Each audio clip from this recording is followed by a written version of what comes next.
C'est très hétéroclite. Quelle est sa philosophie? Quel est son but? Quelles sont ses convictions? Je ne sais pas. Personne ne sait. Personne n'en parle. Quand cela ne marchera plus, car c'est leur façon d'agir, ils trouveront quelqu'un d'autre comme bouc émissaire. For each one person that is being killed by the taxi industry, we give five white people. For every one black person who kill, we give five white people. Saviez-vous que les Africains sont maintenant français? Oui, oui, le continent africain a maintenant réussi à s'installer en France. Et comment je le sais? Eh bien, à cause de ce titre, un Français est accusé de viol et de meurtre d'une fillette de 2 ans retrouvée morte dans le Surrey, sauf que cet homme n'était pas français. C'est un migrant africain. Mais les médias n'ont aucun problème à nous induire en erreur avec des faits très très simples et évidents. Et il faut qu'on en parle.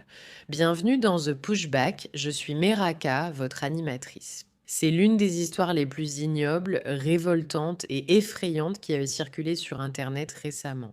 Et pourtant, les médias n'ont même pas la décence de nous traiter avec le respect que nous méritons et de nous donner des informations précises sur ce qui s'est réellement passé. Donc, dans la petite ville anglaise de Chertsey, qui compte 15 000 habitants, un citoyen français né en Afrique a été arrêté et accusé d'avoir violé et assassiné un bébé de 2 ans.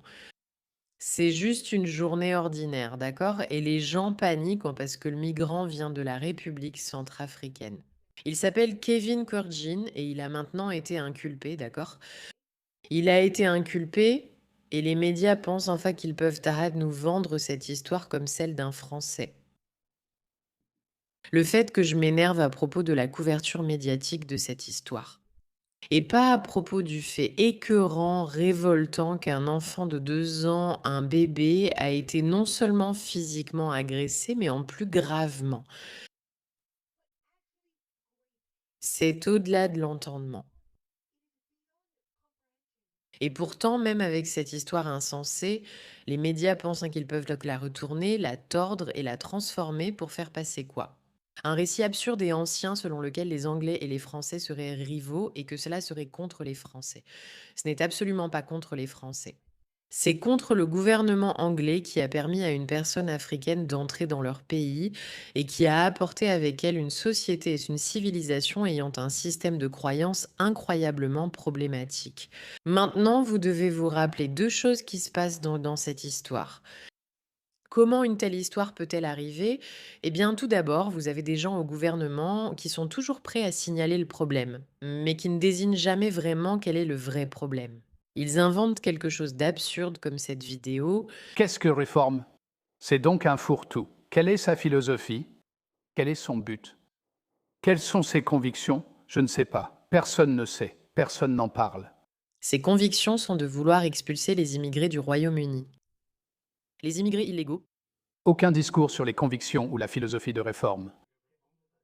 Eh bien, laissez-moi en venir à ce point. Il n'a rien de bon à offrir. Pourquoi reçoit-il autant de voix? Ce sont des votes purement négatifs, que les autres partis ont échoué, ce qui est vrai dans une certaine mesure. Ils ont vécu des circonstances difficiles et commis des erreurs, qu'ils soient travaillistes ou conservateurs. Et dans certains cas, ils se sont lourdement trompés. Mais ils le savent. Et je pense qu'ils savent comment commencer à corriger ces erreurs. Mais quel optimisme y a-t-il chez Réforme? Quelle est leur marque de fabrique unique? C'est qu'ils sont opposés aux musulmans et aux migrants. C'est ça, leur marque de fabrique unique.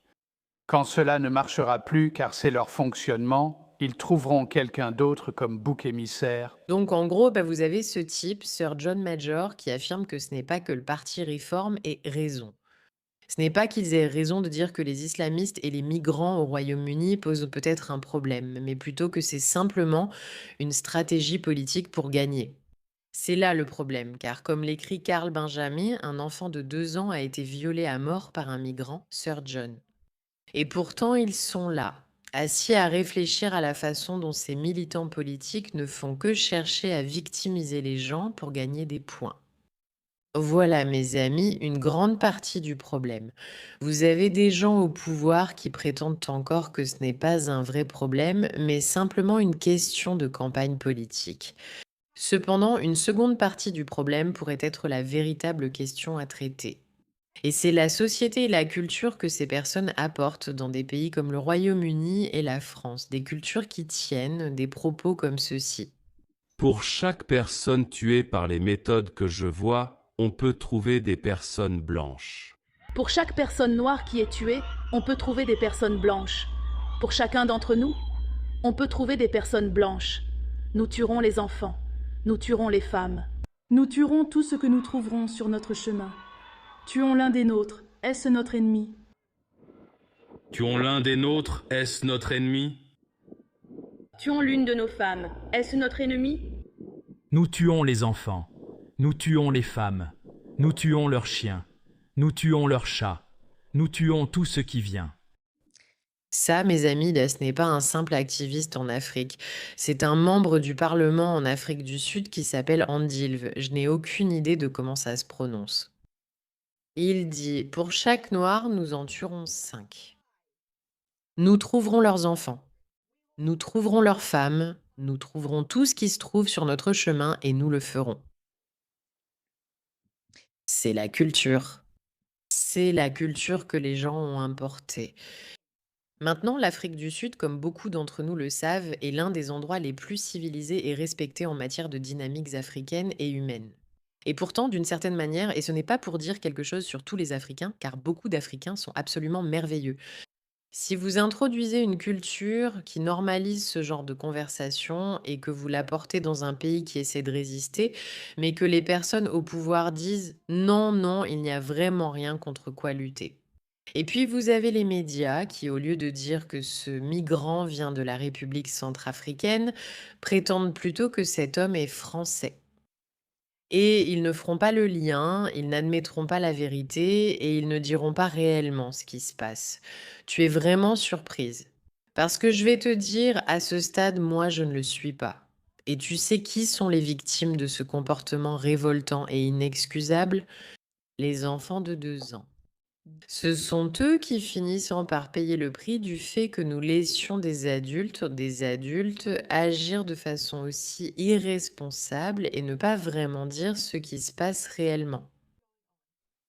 C'est ce qui finit par arriver à notre société. Merci de votre attention à ce sujet.